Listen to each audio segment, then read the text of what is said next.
ঝরঝরা জর্দা কিভাবে তৈরি করা যায় সেটাই দেখাবো আজকের রেসিপিতে। আসসালামু আলাইকুম।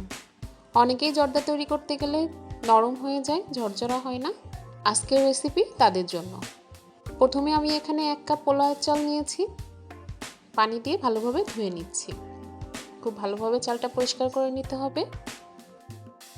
পানি ঝরিয়ে রেখে দিচ্ছি এক সাইডে। চুলায় একটা পাত্র দিয়েছি, তাতে 3 কাপ মতো পানি দিয়েছি আর দিয়ে দিলাম হাফ চা চামচ জর্দার রং। সাথে দিয়ে দিচ্ছি ধুয়ে রাখা পোলাওয়ের চালগুলো। ঝরঝরা জর্দার জন্য পারফেক্টভাবে চালটা সিদ্ধ করতে হবে।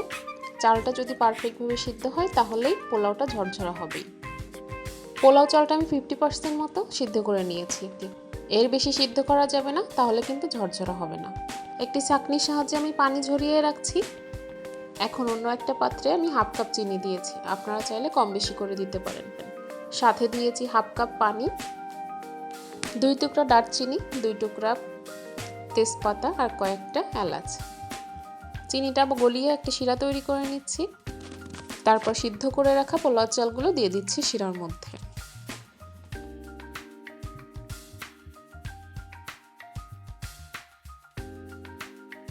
শিরার সাথে চালগুলো ভালোভাবে মিশিয়ে নিচ্ছি।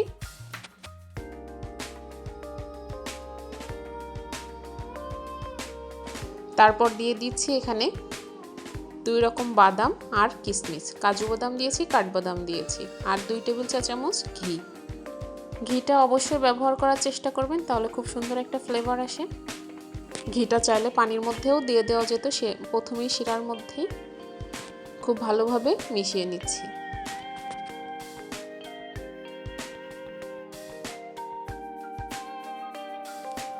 মিশানো হয়ে গেলে এভাবে দমে রেখে দিচ্ছি 10 মিনিটের মতো, একেবারে চুলার লো হিটে। কোনোভাবেই চুলার আঁচটা বাড়ানো যাবে না, তাহলে নিচে থেকে পুড়ে যেতে পারে এবং সিদ্ধ নাও হতে পারে।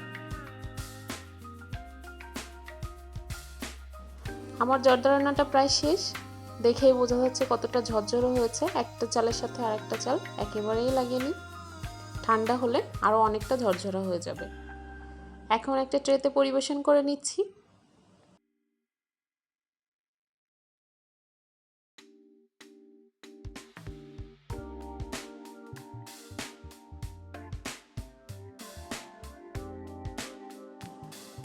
আগে থেকে তৈরি করে রাখা বেবি সুইটস দিয়ে জর্দাটা সাজিয়ে নিচ্ছি।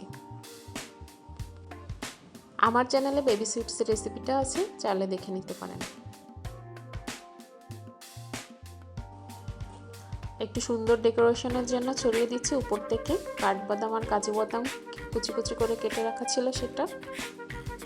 ব্যাস তৈরি হয়ে গেল মজাদার ঝরঝরা জর্দা, বিয়ে বাড়ির স্পেশাল রেসিপি। একটু ভারী খাবার খাওয়ার পরে জর্দাটা হলে একেবারেই খাবার পারফেক্ট হয়ে যায়। আল্লাহ হাফেজ।